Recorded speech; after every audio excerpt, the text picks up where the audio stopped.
Indian Prime Minister Narendra Modi has talked about development, especially development in the Northeast. Akshay, you've written a paper on a winning strategy for the Northeast.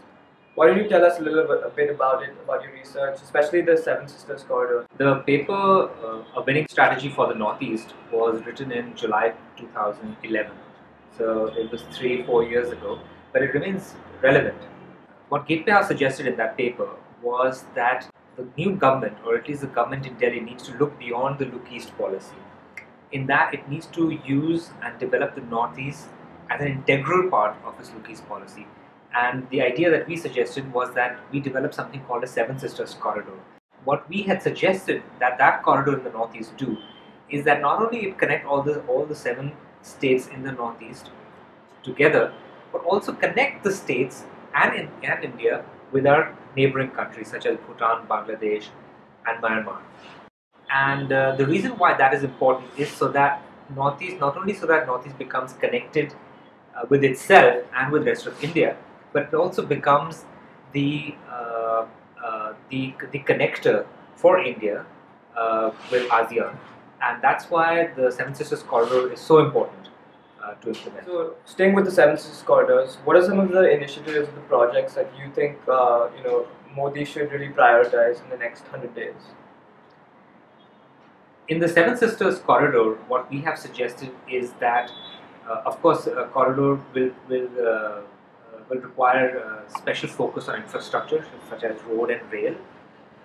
But also what we have suggested is that the corridor gives special focus to some of the small and medium enterprises, especially food processing industry. Now, many reports have indicated that food processing industry actually generates the most employment for a given unit of investment. And given that employment is so critical to the Northeast, given that food processing is so natural to the Northeast, because Northeast is rich in agriculture, and so the next 100 days, if we can push some of the initiatives, there were about 15 food parks that were approved many years ago to be developed in the Northeast.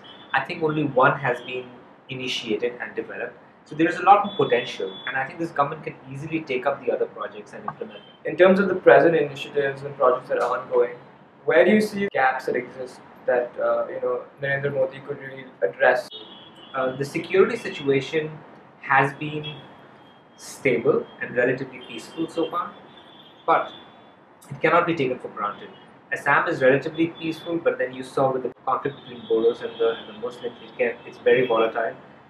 And so one thing that the government can do immediately is when their central paramilitary forces such as CISF can be used to protect not just public sector companies which are related to oil or gas or airports, but also some private sector initiatives. I don't say companies, but initiatives. So when you set up a corridor and you have a food processing park, CISF can provide protection.